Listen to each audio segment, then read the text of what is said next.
You know, a lot of couples walk into marriage thinking they've found the one, their perfect match, their forever person, their happily ever after.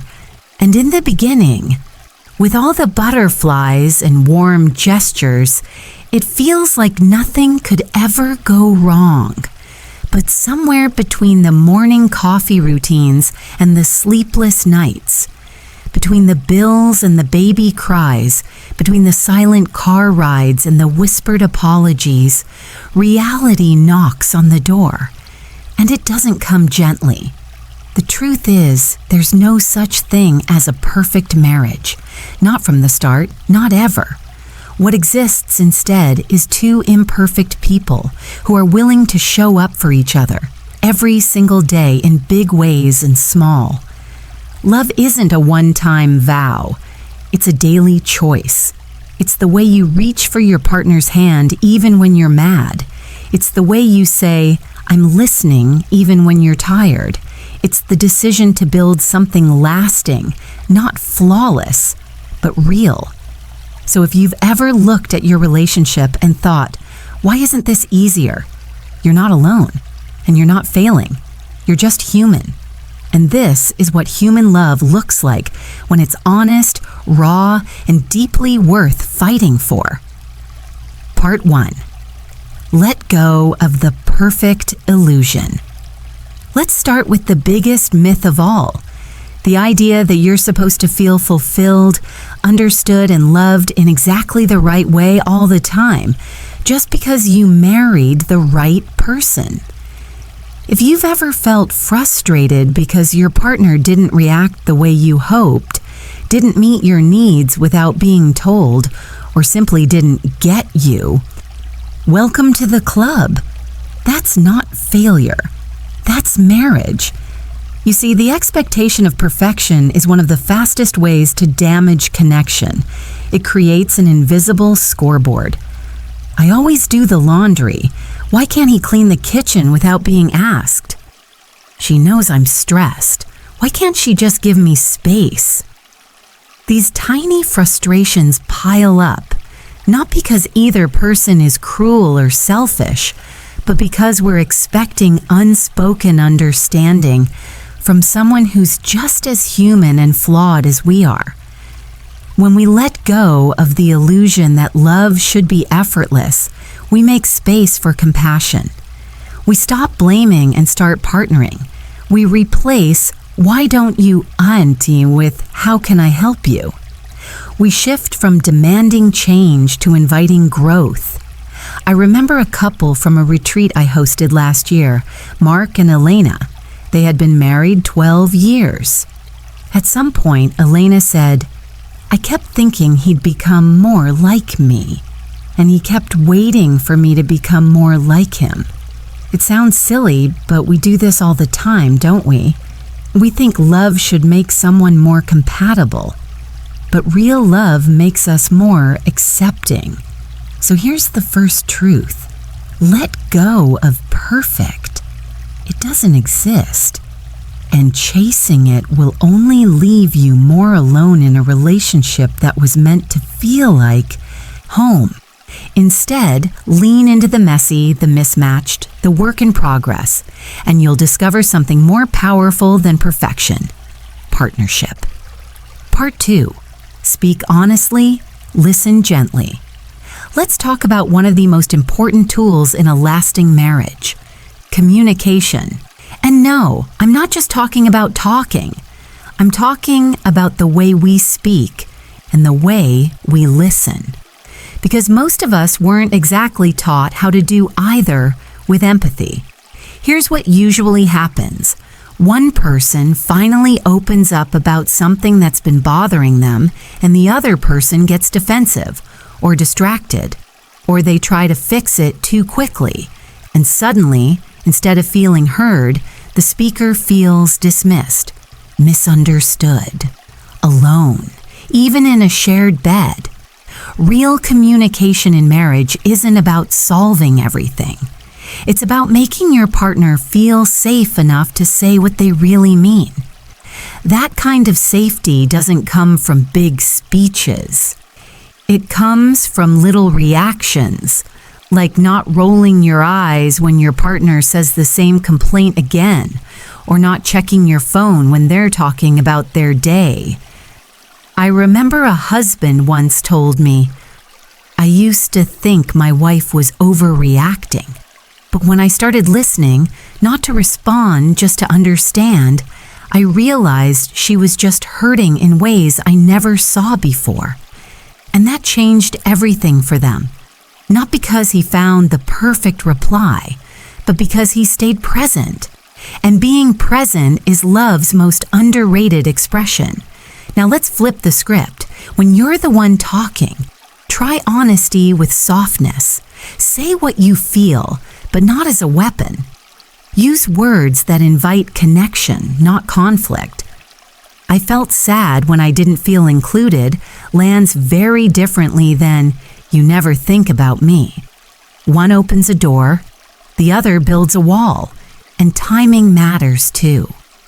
Don't pour your heart out during a rushed morning or right before bed when everyone's exhausted.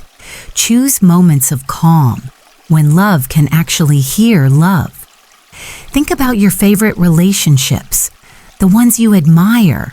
They're not built on people who never argue. They're built on people who know how to repair. They argue, yes, but they also apologize. They reach back for each other, even after tension. They say things like, "I didn't mean to hurt you," or "I wasn't really listening. Can we try again?" That's mature love. That's the kind of communication that doesn't avoid conflict, but transforms it into deeper connection. And let's not forget the silent language in marriage. The nods, the small touches, the way you stop what you're doing just to make eye contact when your partner walks in the room. These moments say, "I see you." You matter in a world full of noise. That kind of quiet presence is more healing than words. So today, ask yourself, when was the last time you made your partner feel deeply heard? When was the last time you didn't try to fix them, but just stood beside them? When was the last time you said, "Tell me more," not because you had to, but because you wanted to know their world a little better? Communication isn't always about having the right thing to say. It's about saying, "You're safe with me," even when it's hard. And if both of you can offer that, even just a little each day, you'll create a relationship where love feels possible again, even on the hard days. Part 3. Choose each other. Again and again, let me tell you something that's quietly powerful. The couples who last are not the ones who never fall out of love.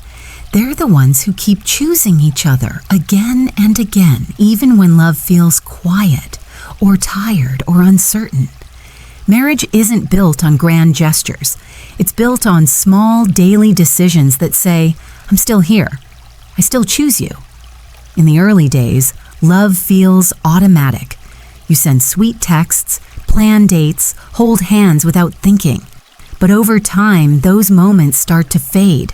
Not because love disappears, but because life gets loud. Kids, careers, stress, routine. They steal our attention, and slowly we stop showing up in the ways we used to. That's when the real work of love begins. Not the emotional high, but the daily effort. The choice to make coffee for them even when you're tired. The choice to put your phone down and really ask, "How was your day?" The choice to forgive, to understand, to reach for their hand under the table. It's not about doing something grand. It's about doing something consistent. I remember a story from a woman named Grace who had been married for 25 years.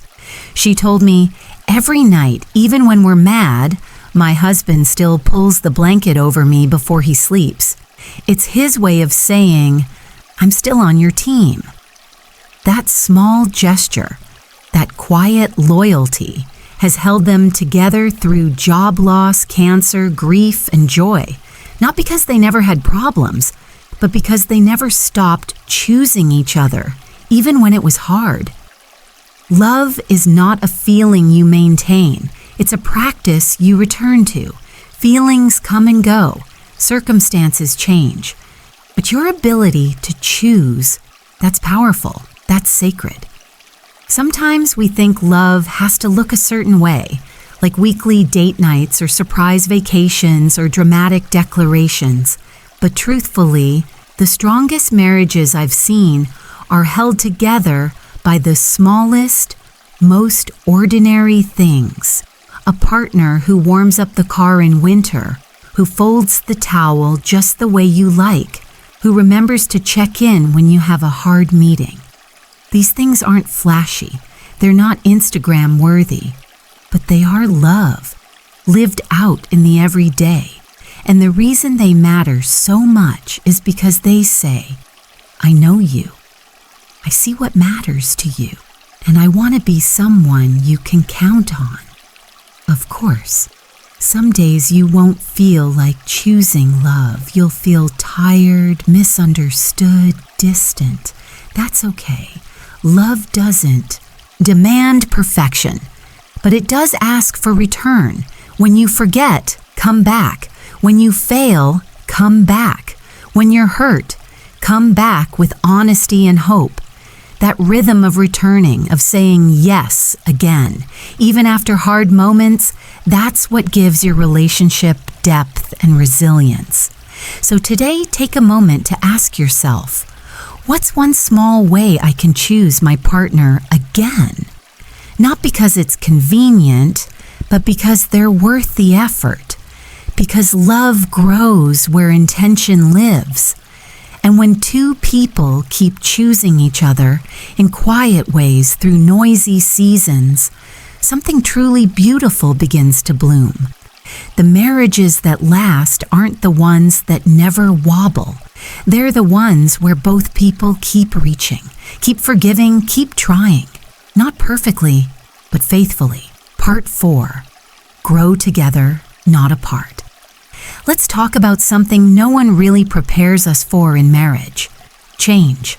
Life doesn't stay still. People don't stay the same. You grow. They grow. And sometimes you grow in different directions or at different speeds. That can feel scary.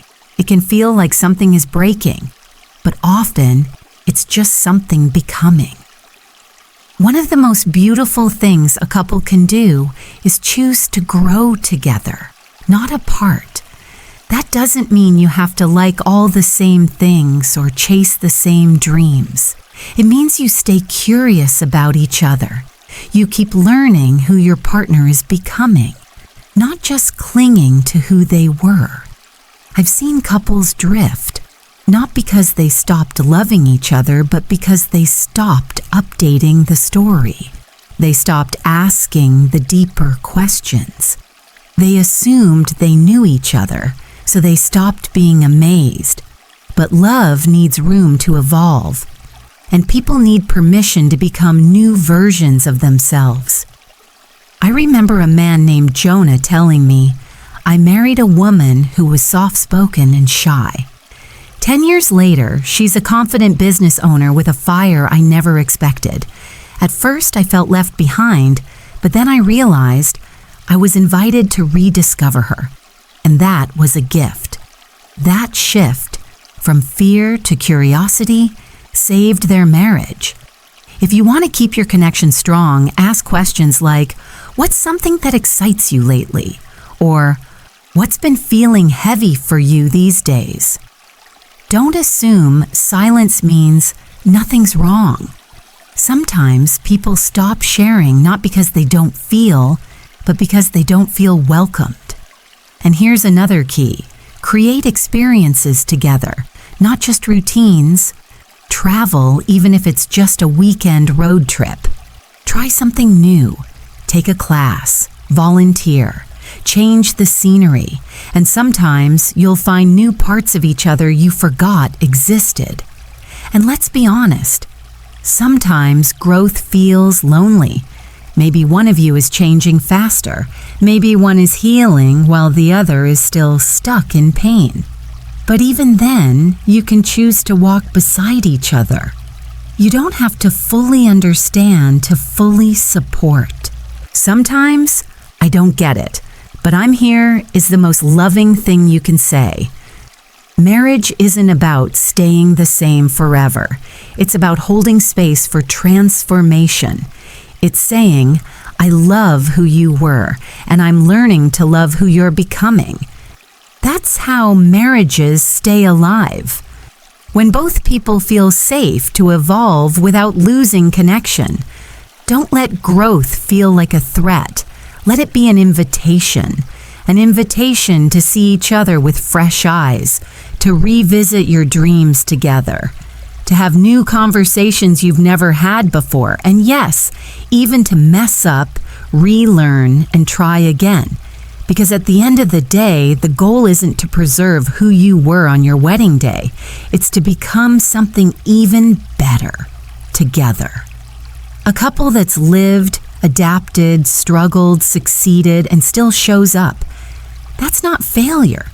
That's legacy.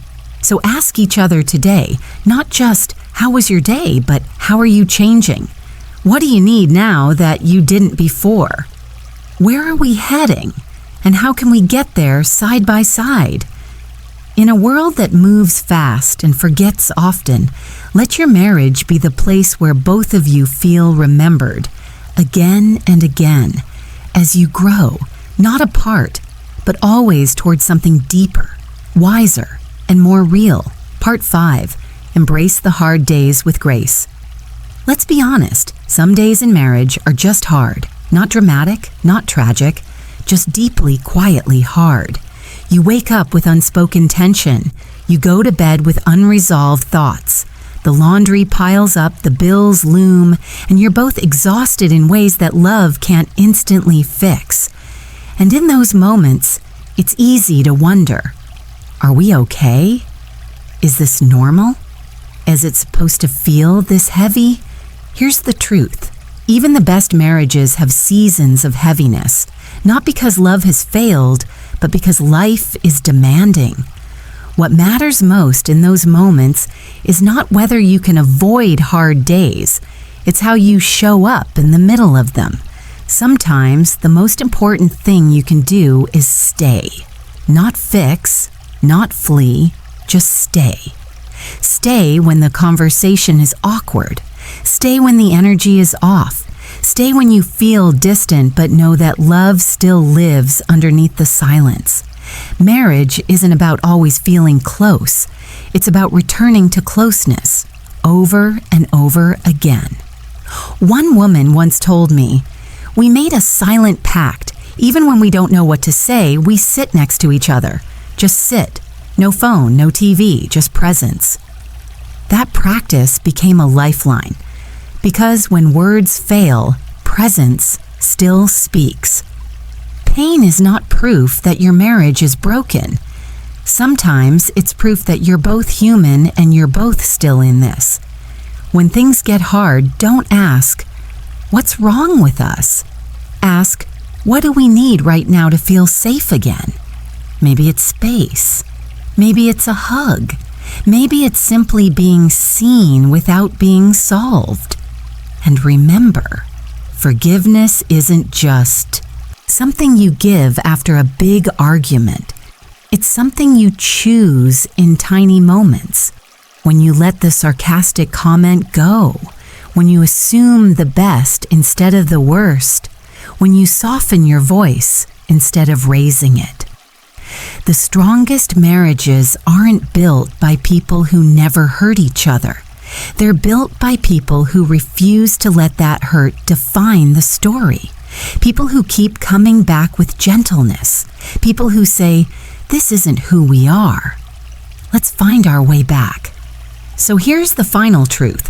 Happiness in marriage isn't found. It's built, especially on the hard days, with grace, with patience, with two people who keep showing up, not because it's perfect, but because it's worth it. Conclusion. Real love, not perfect love. So if you've made it this far, I want to say this. Your marriage doesn't have to be perfect to be beautiful. It just has to be real, built on honest words, quiet kindness, daily choices, and the courage to try again tomorrow. There's no such thing as a perfect marriage, but there is such a thing as a committed one, a forgiving one, a growing one, a love that keeps building, not just a life, but a legacy. Keep showing up, keep choosing each other, and trust that every time you do, you're building something stronger than perfection. You're building something real. If something in this video touched your heart, please like and subscribe to stay connected. This channel isn't just about giving advice. It's about reminding you that love, in all its forms, is worth fighting for. Whether you're in love, in doubt, or in the middle of rebuilding something fragile, you're not alone. Share your thoughts in the comments below. We're here with you, and we look forward to seeing you again in the next episode.